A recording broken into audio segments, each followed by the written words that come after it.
l'aviation actuelle, il va se développer de telle sorte que les rapports entre l'air qui passe dans le moteur à combustion, respectivement au volume d'air qui passe à partir d'ici, soit les plus petits à l'extérieur, à l'extérieur, ils soient les plus petits possibles. Okay. Pourquoi est-ce qu'on veut ça?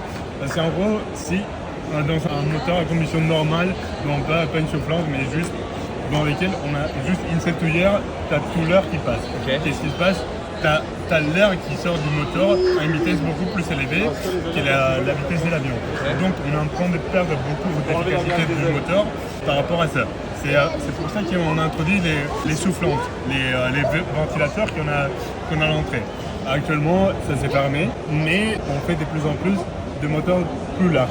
C'est ce qu'on est en train de faire, c'est rendir la taille des pales. Plus on élargit la taille de pale, plus on doit élargir la taille du moteur. Okay. Mais à un moment, ça va être tellement large que la carcasse, les trucs extérieurs, il va toucher le sol. Okay. Donc on a déjà le cas pour le Boeing 787, lesquels dans la partie bas doit être très plat pour éviter que ça touche.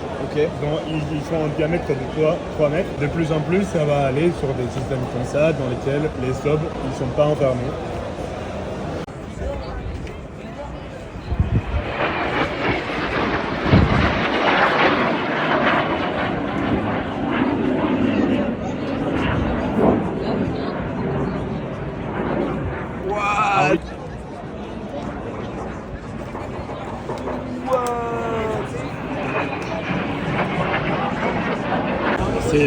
C'est le volume qui sort d'ici par rapport au volume qui sort ici. Le bypass ratio. Ah oui, parce qu'il y a tout un volume d'air là-haut. Oui, et le truc c'est que plus tu as d'air ici, plus la vitesse des sorties du gaz va être très très similaire à celle de l'avion. Et donc plus l'efficacité du moteur il va augmenter. Les sorties de l'air de celle de combustion ou de tout? Non, de tout. De tout, d'accord. Tu comptes ici, tu comptes là.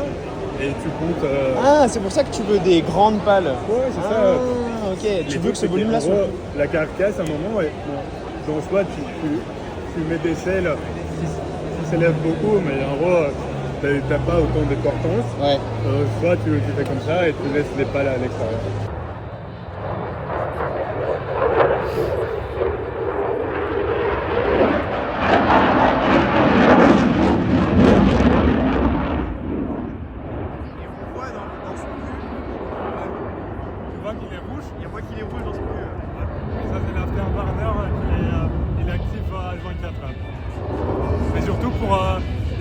Faire des manœuvres, tu vas voir l'afterburner. Tu dois voir un maximum des poussées, de thrust. Ah, the thrust. Thrust. The thrust. Des poussées. En français, on dit poussées. Ouais. Bon, là, c'est facile à voir. What? Mec. En gros, l'afterburner, il serait ici. Tu vois cet anneau ici? Ouais. En gros, ça serait ici. L'afterburner. Ça envoie du thrust. C'est très stylé. Hein. En gros, ici, c'est. Ah, ici, c'est ouvert, mais. Oh. Normalement, c'est pas ouvert. Hein. En gros,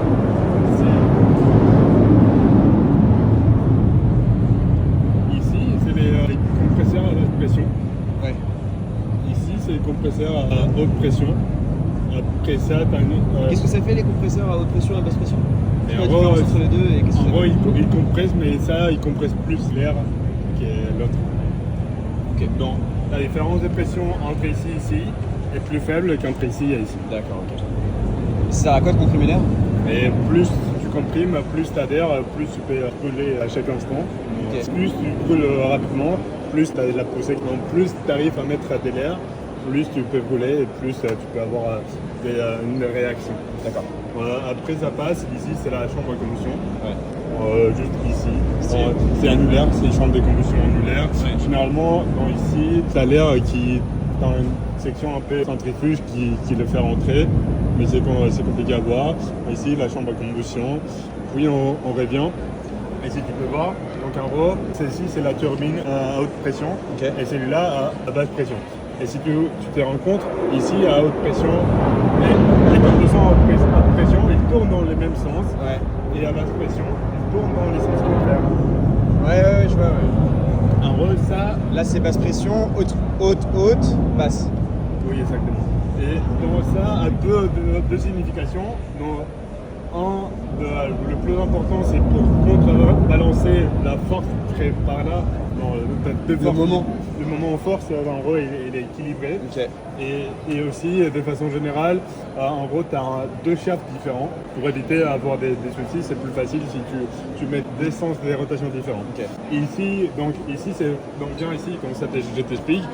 Celle-ci, c'est un rotor, donc c'est la partie qui bouge. Ouais. Et juste ici, tu as les stators, Ok. donc la partie qui est fixe. Stylé. Donc ici, on voit pas. Non, c'est assez facile à voir ici dans le compresseur. Tu as une première partie de rotor et puis stator. En gros, c'est ce que tu es en train de faire. Tu rediriges les flux. Et non, c'est ce que tu es en train de faire tout le temps, c'est de diriger les flux vers l'intérieur. Et les trucs d'avoir une phase et stator entre chaque phase rotor, c'est pour permettre à l'air de rentrer avec la bonne direction. Très stylé. Et donc, du moment où tu rentres, tu arrives. C'est vrai que tu vois que les pales, elles sont arrêtées comme ça, alors que le stator, c'est dans l'autre sens. Ouais. Et en gros, là, les modèles les plus actuels, ici, tu peux voir, c'est fixé. Ouais. Mais dans ta autre modèle que tu peux faire tourner pour éviter les stalls, en gros, c'est décrochage des portances. En gros, si on imagine ça comme une aile d'avion, à un certain angle, tu n'as plus de portance. Donc pour récupérer la portance. Ouais. Et en gros, donc c'est ça. Et donc, en gros, ici, la portance, c'est juste une force comme ça, mais non, c'est juste pour éviter que tu n'aies pas de récirculation à l'intérieur. Ok. Et puis, tout autour, ça c'est le système de réfrigération. Donc tu as l'air, tu as l'huile qui passe autour. Bon, là c'est compliqué à voir, mais de façon générale, tu auras l'huile qui passe par là et qui serait là. Ouais, qui vient huiler les machines. Et ça, c'est récupéré. Donc tu as tout un système avec de pompes et des bombes et des trucs comme ça pour récupérer toute l'huile et le nettoyer.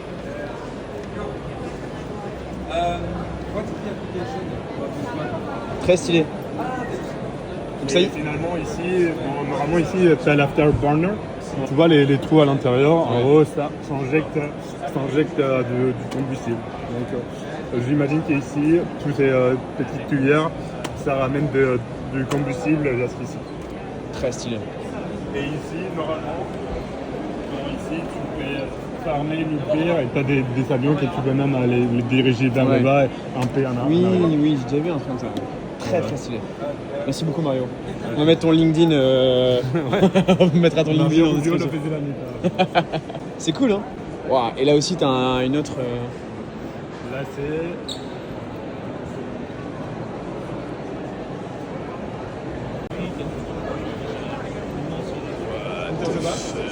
Mec, c'est gigantesque. Là, tu vois, ici, ça peut être le moteur des là 304 aimants. Et en gros, ici, tu vois le bypass ratio. Les gars ont fait ça, et juste, c'est qui rentre ici. Ouais. Ici, le bypass ratio, c'est 10. Okay. Les moteurs qu'on a vu, que c'était à une échelle 1 sur 3, c'est un bypass ratio de 60. 60. Ah ouais, d'accord, ok. Putain. Impressionnant pour un tel appareil.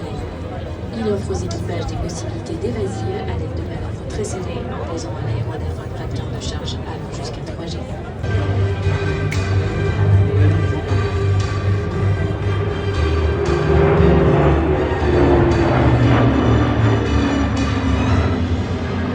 Il a peut-être Oh la vache.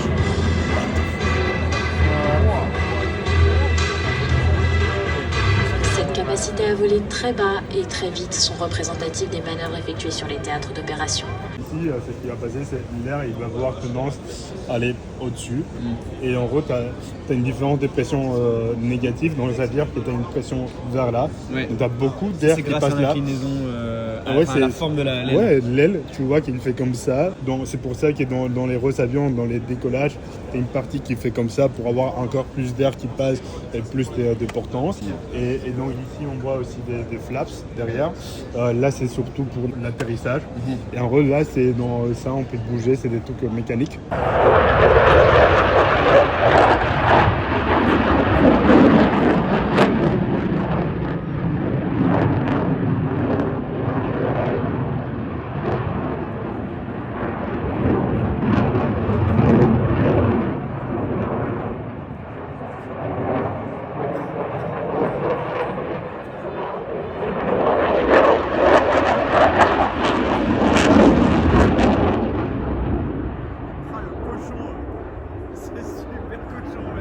Le premier, c'est un turbofan ou ça, c'est un Non, turbofan? en gros, les fans, c'est C'est le premier cercle. c'est le premier stage. Ok.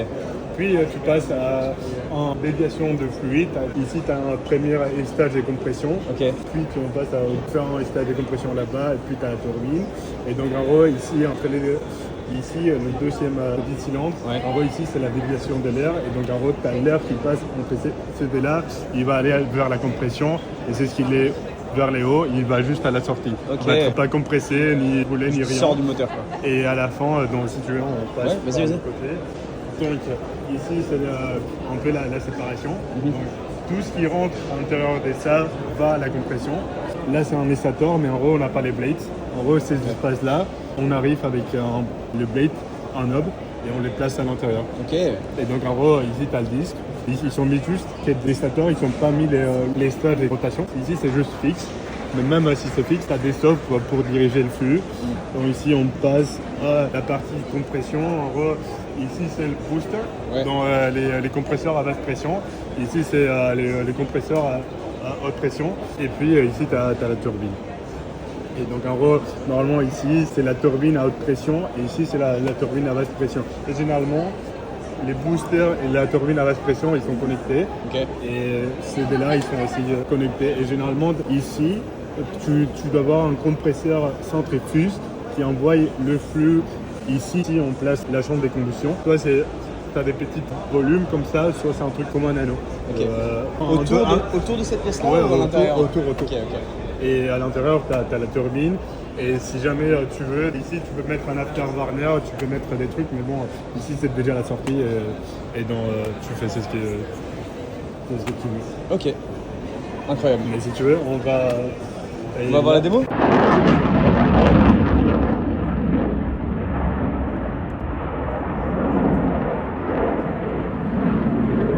Il y a la deuxième juste derrière. Ah oui.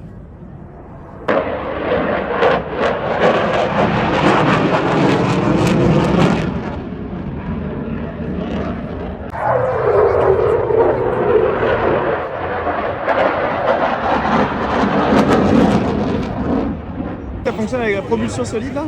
En partie, des trucs que tu as aux côtés. Ouais. Là, les que tu boosters. mets et ça touche ta poche de l'Union Européenne. Ouais. En gros, là, ça s'appelle des boosters. Ouais. Et en gros, ça sert à l'écolysateur. Tu as une gravitation assez forte. Et en gros, c'est ce qui est à l'intérieur. C'est différent à nous avec du combustible solide Ouais. et oxydant aussi solide. En gros, Ok. c'est un mélange. Tu as des types, tu as les composites et tu as les basses simples, double ou triple. Et en gros, c'est ce que tu fais. Dans cette masse, quand on va être chauffé, ça va commencer à brûler et c'est ça qui va donner de la puissance. C'est pas, y a pas un mélange d'oxygène Ouais, liquide et de quoi? Ça, c'est dans Hydrogène. les vaisseaux. Les vaisseaux, les principales. Ok. Mais dans les trucs extérieurs, c'est juste du solide. Ok. C'est facilement 30 mètres de combustible solide. Hein. What? C'est quoi comme combustible solide? Mais en gros, tu as différents types. C'est surtout des composants en carbone. Et en gros, c'est mélangé avec différents métaux comme aluminium et du cuivre aussi. Du cuivre, ouais, donc,